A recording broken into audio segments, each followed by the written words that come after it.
नमस्कार। Sports can में आप सभी का बहुत बहुत स्वागत है। मैं हूं आनंद श्रीवास्तव। देश और दुनिया की तमाम खेल खबरों पर चर्चा के लिए हमारे साथ स्टूडियो में मौजूद हैं जाने माने खेल विशेषज्ञ प्रेम प्रकाश।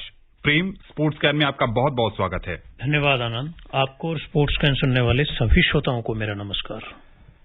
टेनिस, क्रिकेट के साथ फुटबॉल की ढेर सारी खेल खबरें हैं और गोल्फ पर भी हम चर्चा करेंगे, लेकिन सबसे पहले डालते हैं नजर स्पोर्ट्स हेडलाइंस पर।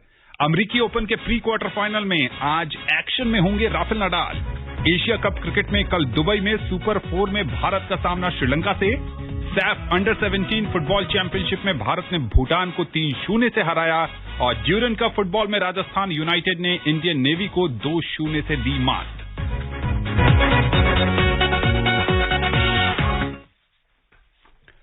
सबसे पहले बात करते हैं वर्ष के चौथे और अंतिम ग्रैंड स्लैम अमेरिकी ओपन की।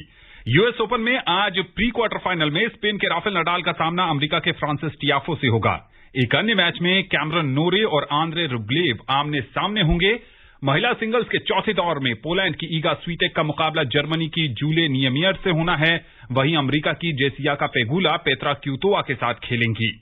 आज जो मुकाबले होने हैं प्रेम, सबकी नजर रहेगी राफेल नडाल पर। क्या कमाल का सीजन घटा है, चोट से भी परेशान रहे, लेकिन अगर हम बात करें ऑस्ट्रेलियन ओपन के फाइनल में मेदवेदेव को हराया, फिर उन्होंने कैस्पर रूड को हराया था फ्रेंच ओपन के फाइनल में, और विंबलडन में हम सब जानते हैं कि पेट की समस्या के कारण सेमीफाइनल में वॉकआउट कर गए थे। उसके बाद यहां पर प्री क्वार्टर फाइनल है, लेकिन नजरें उन्हीं पर होनी है। देखिए, जब हम टेनिस की बात करते हैं तो निश्चित रूप से एक ऐसे खेल की तस्वीर हमारे सामने उभरकर सामने आती है जिसमें ताकत की बहुत जरूरत पड़ती है। इसलिए कई बार ऐसा होता है कि नए खिलाड़ी उलटफेर कर देते हैं बड़े बड़े टूर्नामेंट्स में, लेकिन जब हम राफेल नडाल या ऐसे अनुभवी दिग्गजों की बात करते हैं तो उनके लिए खास इसलिए हो जाता है क्योंकि बहुत लंबा अनुभव उनको बड़े बड़े टूर्नामेंट्स का है, खेलने का है, और उनको ये भी पता है कि वो 3-3 घंटे तक लगातार मैचों में जूझ सकते हैं। तो उनके साथ एक बहुत लंबा अनुभव है और बहुत लंबे टाइम से वो खेल रहे हैं। हर खिलाड़ी की, जो नए खिलाड़ी है, उनकी भी कमियां खूबियां कहीं न कहीं वो ऑब्जर्व करके खेलते हैं। ऐसे कई मैचेस में हमने देखा है कि इस तरीके से लगता है जैसे नए खिलाड़ी को वो खिला रहे हों, कि देखते हैं कितना जो है खेल पाते हैं हमारे साथ। तो निश्चित रूप से कुछ अच्छा देखने को हमको मिलेगा, और भी बहुत सारे मैचेस है, बहुत सारे नए प्लेयर्स हैं जो शायद इस यूएस ओपन से निकलकर सामने आए। नजरें इसलिए भी राफेल नडाल पर होनी है क्योंकि पूर्व चैंपियन और शीर्ष वरीयता प्राप्त डेनियल मेदवेदेव का सफर समाप्त हो गया है। ऑस्ट्रेलिया के निक किर्गियोस ने उन्हें हराकर प्रतियोगिता से बाहर का रास्ता दिखाया है। कौन कौन से खिलाड़ी जीते और किन्हें मिली हार, बता रहे हैं अतहर सईद। अमेरिका की 18 वर्षीय टेनिस खिलाड़ी अपने पहले यूएस ओपन क्वार्टर फाइनल में पहुंच गई हैं। विश्व नंबर 12 गॉफ ने चौथे दौर में चीन की झांग शुआई को 7-5, 7-5 से मात दी। गॉफ पिछले 13 सालों में यूएस ओपन के अंतिम 8 में पहुंचने वाली सबसे युवा खिलाड़ी बन गई हैं। साल 2009 में अमेरिका की मेलेनी ओडिन ने 17 साल की उम्र में क्वार्टर फाइनल तक पहुंचने में कामयाबी हासिल की थी। अब क्वार्टर फाइनल में गॉफ का मुकाबला फ्रांस की कैरोलिन गार्सिया से होगा। चौथे दौर में 28 साल की गार्सिया ने अमेरिका की एलिसन रिस के अमृतराज पर 6-4, 6-1 से जीत हासिल की। गार्सिया पहली बार इस टूर्नामेंट के क्वार्टर फाइनल में पहुंची हैं और ओवरऑल दूसरी बार किसी ग्रैंड स्लैम के अंतिम 8 का हिस्सा बनेंगी। इससे पहले 2017 में वो फ्रेंच ओपन के महिला सिंगल्स क्वार्टर फाइनल तक पहुंची थी। विंबलडन 2022 के बाद से कैरोलिन गार्सिया 29 सिंगल्स मैच जीत चुकी हैं, जो महिलाओं में सबसे ज्यादा हैं। सेरेना विलियम्स के टेनिस करियर के आखिरी मैच में उन्हें हराने वाली आयला टोमलचानोविच ने पहली बार यूएस ओपन के क्वार्टर फाइनल में जगह बना ली है। विश्व नंबर 45 आयला ने यूएस ओपन के चौथे दौर में रूस की लुदमिला सैमसोनोवा को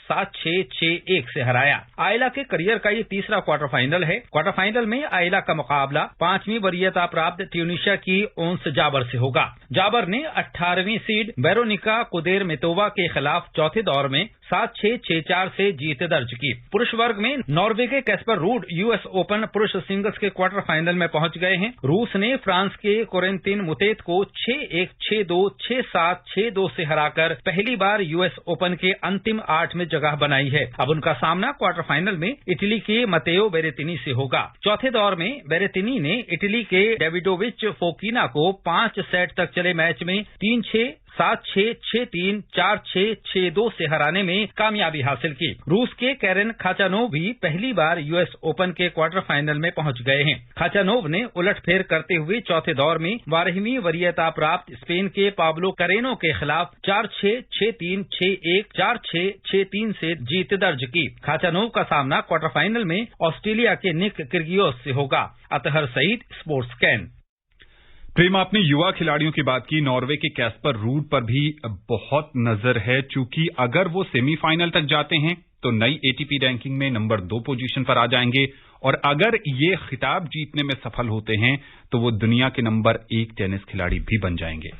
निश्चित रूप से, और किसी भी खिलाड़ी का, और खासकर युवा खिलाड़ी का तो बहुत बड़ा सपना होता है इतने बड़े टूर्नामेंट में खेलना, और अगर वो अपने लगातार बहुत अच्छे प्रदर्शन से सबको जो है आश्चर्यचकित भी कर दे, और साथ में उससे ये उम्मीदें जगाने लगे हम लोग कि शायद खिताबी जीत भी वो जीत सकते हैं, तो निश्चित रूप से एक बड़ा जो है उनकी रैंकिंग में भी छलांग लगेगी, प्लस हमको कहीं न कहीं एक नया चैंपियन देखने को मिलेगा। और जो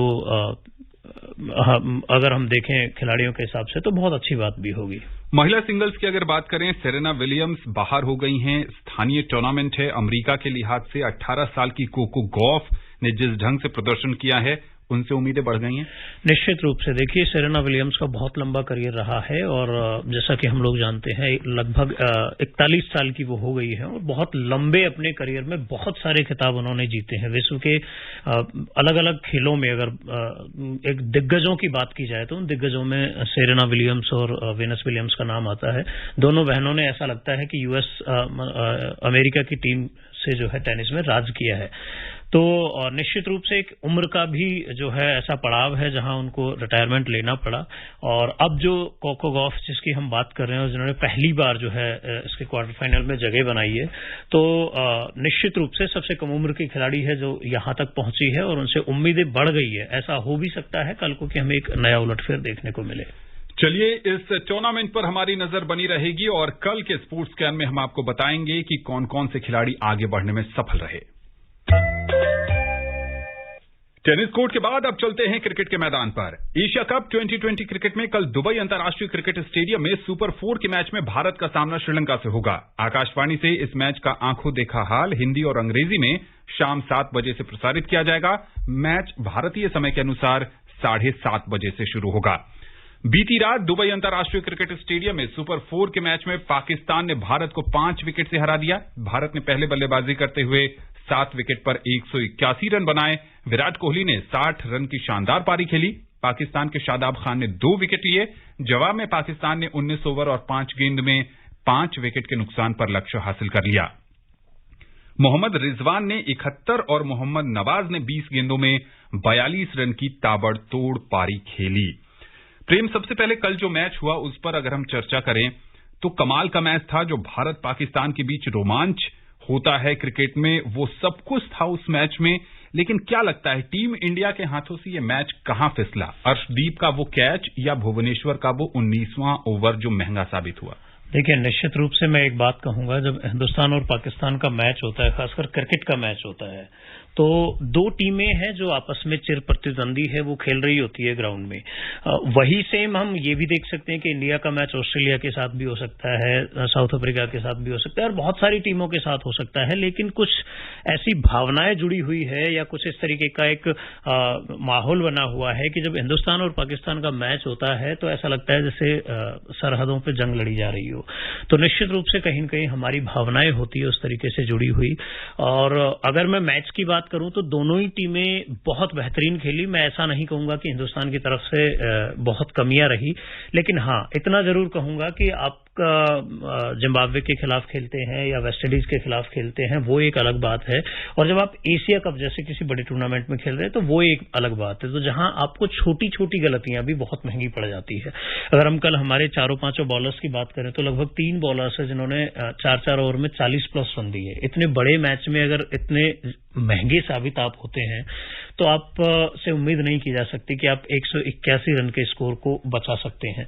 क्योंकि दूसरी तरफ जो टीम खेल रही है उसको हम कम करके नहीं आंक सकते। वो भी एशिया की बेहतरीन टीमों में से एक टीम है, जिसका मैं कहूंगा कि बॉलिंग ही नहीं बल्कि बैटिंग का भी बहुत अच्छा ऑर्डर उनका है। तो केवल अर्शदीप के कैच को हम ऐसा नहीं कह सकते कि उससे एक टर्निंग पॉइंट है वो, क्योंकि उधर मोहम्मद रिजवान और नवाज दोनों बहुत बेहतरीन खेले। उनकी पार्टनरशिप जोड़ी जो थी, अगर वो हम जल्दी तोड़ देते, कुछ थोड़ा सा रन कम खर्च करते, क्योंकि इक्के दुक्के कैच छूट जाते हैं। और सबसे बढ़िया बात मैं ये कहूंगा कि हर दिन एक जैसा नहीं होता।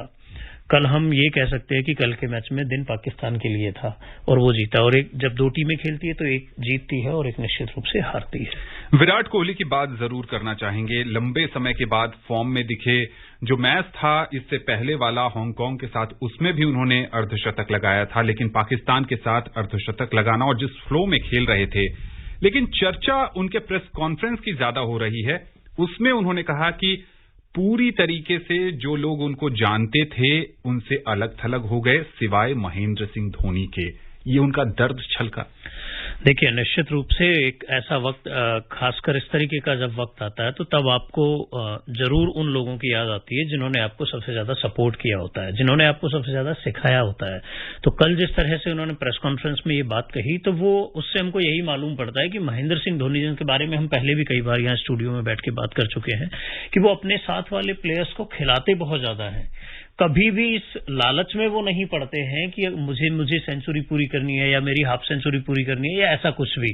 वो जो स्ट्राइक पे जो उनके साथ नया प्लेयर भी खेल रहा होता है तो उसको कंफर्ट फील करवाते हैं। और मतलब जो हम बात करते हैं कई बार की बेंच स्ट्रेंथ को स्ट्रांग बनाने की, महेंद्र सिंह धोनी ने काम बखूबी किया है।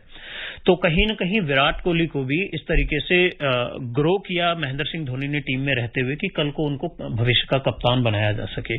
तो ऐसे वक्त में अगर कोई व्यक्ति उनको सपोर्ट करता है तो निश्चित रूप से उसकी याद आनी यहां जरूरी है। जहां एक बुरा वक्त काट के गए हैं अभी, आईपीएल से अब तक लगभग वो असफल प्लेयर की तरह देखे जा रहे थे, और हिंदुस्तान में इस तरह की हालत हो जाती है। कल के मैच में एक कैच क्या छूट गया, अर्शदीप को खालिस्तानी तक हम लोगों ने बता दिया। तो मैं भारत के जितने भी खेल प्रेमी हैं, देशवासियों से जो है प्रार्थना करता हूं कि इस तरीके से एकदम से आप लोग ट्रोल करना और अटैक करना शुरू ना कर दें। खिलाड़ियों की और खेल की इज्जत करें और खेल भावना का परिचय दें। जी हाँ, बिल्कुल बहुत सही बात कही है कि खेल है और खेल में गलतियां होते रहती हैं। इसके लिए सिर्फ एक कैच छोड़ने के लिए किसी को इतनी बड़ी बातें कहना, आप जरूर इस पर सोचिए। प्रेम, कल जो मैच होने वाला है इंडिया वर्सेस श्रीलंका, बहुत इंपॉर्टेंट मैच है। अगर हम अपने नजरिए से देखें, श्रीलंका अफगानिस्तान को हराकर सुपर 4 में एक जीत दर्ज कर चुका है। अगर कल हम हारे तो फिर हमारे लिए मुसीबत बढ़ जाएगी। हाँ, देखिए, मैच है, ये होने को तो कुछ भी हो सकता है, क्योंकि लेकिन हम फिर भी उम्मीद करते हैं कि हिंदुस्तान की टीम कहीं न कहीं एक अच्छा मजबूत बैटिंग ऑर्डर जो भी है उसके साथ जो वहां पे है। हालांकि हम बात करेंगे जो ग्रुप स्टेज में जो है श्रीलंका और अफगानिस्तान का मैच था, तो अफगानिस्तान ने श्रीलंका को हरा भी दिया था। लेकिन फिर जब इसका बेस्ट 4 के लिए जो मुकाबले शुरू हुए, पहला मुकाबला अफगानिस्तान और श्रीलंका का ही था, वहां श्रीलंका ने जीत दर्ज की, तो निश्चित रूप से उसके हौसले बुलंद रहेंगे, हम ऐसा मान के चलते हैं। लेकिन फिर भी हिंदुस्तान की टीम, ऐसा नहीं हो सकता, इतना कमजोर बैटिंग ऑर्डर या उनके साथ नहीं है कि कंटिन्यूअसली 2 मैच हार जाए। तो कुछ अच्छी उम्मीदें हम करेंगे और कल का मैच शायद बहुत अच्छा हो। प्रेम, बड़ा सवाल ऋषभ पंत को लेकर बड़ी आलोचना हो रही है, उनके शॉट सिलेक्शन को लेकर वीडियोज भी आए हैं कि रोहित शर्मा भी उन्हें नसीहत दे रहे हैं, क्रिकेट पंडितों ने भी कहा है। क्या पंत को दिनेश कार्तिक से रिप्लेस किया जा सकता है? देखिए, दिनेश कार्तिक का बहुत लंबा करियर है और लंबे करियर के साथ जिस तरीके से हिचकोले खा के उन्होंने अपने आप को एक सही लेवल पे लेके आए हैं, वो बहुत अनुभव वाले प्लेयर बन गए हैं। कई बार उनको आलोचना उनकी की गई कि फिटनेस को लेके सवाल किए गए, मतलब उम्र को लेके सवाल किए गए, लेकिन उनकी फिटनेस ने उस सवाल को वहीं का वहीं दबा दिया और उस तरीके से उन्होंने प्रदर्शन भी किया। रही बात ऋषभ पंत की, ऋषभ पंत के लिए मैंने पहले भी 1-2 बार बोला है कि ऋषभ पंत बहुत अच्छा प्लेयर है, लेकिन कहीं न कहीं अपनी फिटनेस के साथ साथ उनको एक पेशेंस का जरूर वहां पे प्रदर्शन करना ही पड़ेगा। एक बार जो है आईपीएल के मैच के दौरान धोनी ने बोला कि अरे ये लप्पे मार के आउट हो जाएगा, बड़ा मजाकिया अंदाज में बोला था, लेकिन कई बार ये बातें सच लगने लगती है। जिस तरीके से उनको कल भी ट्रोल किया गया, तो उनको अपने शॉट सिलेक्शन पर ध्यान देना ही पड़ेगा अगर टीम में लंबे टाइम तक टिके रहना है, क्योंकि बहुत सारे लोग और जो मैनेजमेंट है वो कहीं न कहीं उनमें भविष्य के कप्तान की छवि भी देखते हैं।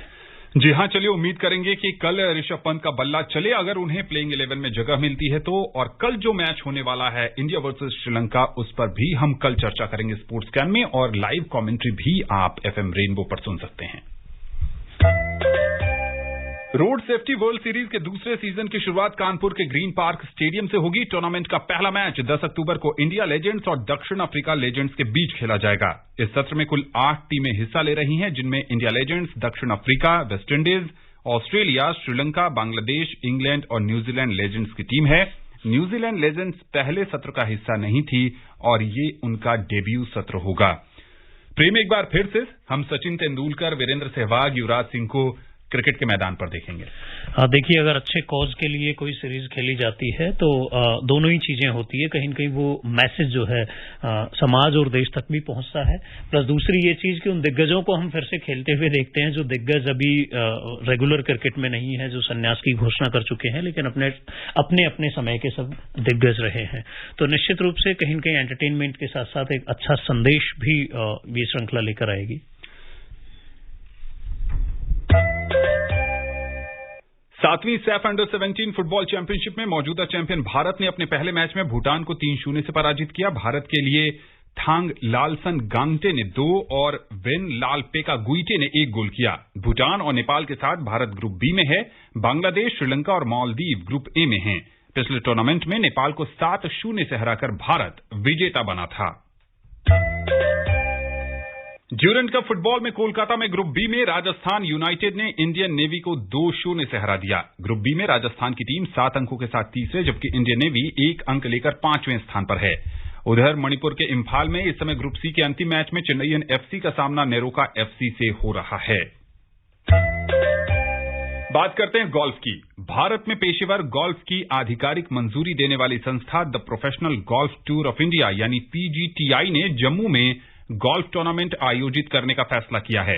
J&K ओपन की शुरुआत जम्मू तवी गोल्फ कोर्स में 7 सितंबर से होनी है। 10 तारीख को इसका समापन होगा।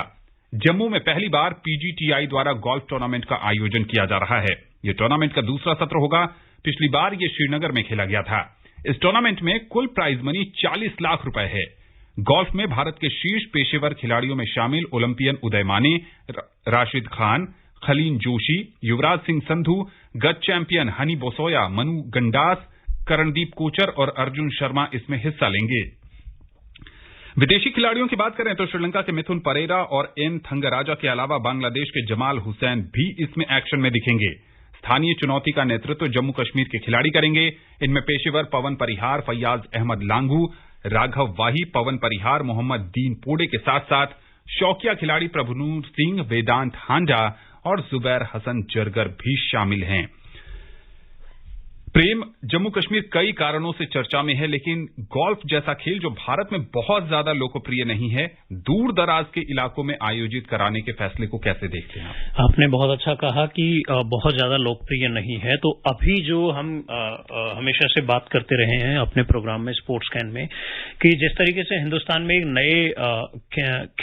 नई खेल संस्कृति का जो प्रचार प्रसार हो रहा है, वहां अगर हम देखते हैं तो हमको लगभग बहुत सारे खेलों में आगे लाने की कोशिश करनी होगी। और गोल्फ जो कि विश्व के अधिकांश देशों में खेला भी जाता है, यूरोप में और जो है अमेरिका में, इनमें इतना पॉपुलर है, अगर उसको हम हिंदुस्तान में थोड़ा सा भी पॉपुलर बनाना चाहते हैं तो इस तरीके की सीरीज, इस तरीके के टूर्नामेंट हमको ऑर्गेनाइज करने पड़ेंगे। इसका सबसे बड़ा फायदा ये होगा कि हमारे जो पेशेवर गोल्फ खिलाड़ी है उनको तो इसमें अच्छा प्रदर्शन करने का मौका मिलेगा ही मिलेगा। हो सकता है वो कल को जाके बाहर भी बहुत अच्छा प्रदर्शन करें। दूसरी चीज ये कि नई पौध भी हम इन प्रतियोगिताओं के जरिए जो है पैदा कर पाएंगे। तो इस हिसाब से अगर हम देखते हैं तो ये बहुत अच्छा मौका है। आपने कहा कि देश में नई खेल संस्कृति पिछले कुछ समय से देखने को मिल रही है, और हम अपने श्रोताओं को बता दें कि 36वें राष्ट्रीय खेलों का आयोजन गुजरात के 6 शहरों में होना है और ये इसी महीने की 27 तारीख से शुरू होगा। मुख्यमंत्री गुजरात के भूपेंद्र पटेल ने 36वें राष्ट्रीय खेलों के लिए लोगो का अनावरण भी किया है और इस लोगो में सरदार वल्लभ भाई पटेल की स्टैच्यू ऑफ यूनिटी और गिर के शेर को